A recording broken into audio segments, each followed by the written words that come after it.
মোসাম্মদ ফরিদা ইয়াসমিন। জাতীয় সংসদের সংরক্ষিত নারী আসনে মনোনয়ন চূড়ান্ত করেছে বিএনপি। 20 এপ্রিল দলটির সিনিয়র যুগ্ম মহাসচিব রুহুল কবির রিজভী 36 জন মনোনীত প্রার্থীর তালিকা প্রকাশ করেন। এর আগে গত শুক্র ও শনিবার রাজধানীর গুলশানে দলের চেয়ারপারসনের কার্যালয়ে মনোনয়ন প্রত্যাশীদের সাক্ষাৎকার গ্রহণ করা হয়। দলীয় সূত্র অনুযায়ী সংরক্ষিত নারী আসনের জন্য এবার 1025টি মনোনয়ন ফর্ম বিক্রি হয়েছিল, যার মধ্যে প্রায় 900 জন ফর্ম জমা দেন। সাক্ষাৎকার শেষে মনোনয়ন বোর্ড 36 জনকে চূড়ান্তভাবে মনোনীত করে।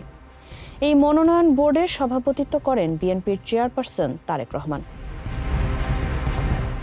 মনোনীত প্রার্থীরা হলেন সেলিমা রহমান, শিরিন সুলতানা, রাশেদা বেগম হীরা, রেহানা আক্তার রানু, নেওয়াজ হালিমা আরলি, মোসাম্মদ ফরিদা ইয়াসমিন, বিলকিস ইসলাম, শাকিলা ফারজানা, হেলেন জেরিন খান, নীলুফার চৌধুরী মণি, নিপুণ রায় চৌধুরী, জেবা আমিন খান, মাহমুদা হাবিবা, সাবিরা সুলতানা, সানসিলা জেবরিন, সানজিদা ইসলাম তুলি, সুলতানা আহমেদ, ফাহমিদা হক, আন্না মিঞ্জ, সুবর্ণা শিকদার, শামিমারা বেগম স্বপ্না, শাম্মী আক্তার, ফেরদৌসী আহমেদ, বিথিকা বিনতে হুসাইন, সুরাইয়া জেরিন, মানসুরা আক্তার, জহরত আদিব চৌধুরী, মমতাজ আলম, ফাহিমা নাসরিন, আরিফা সুলতানা, সানজিদা ইয়াসমিন তুলি, শওকত আক্তার, মাধবী মার্মা, সেলিনা সুলতানা, রেজেকা সুলতানা ও নাদিয়া পাঠান পাপন।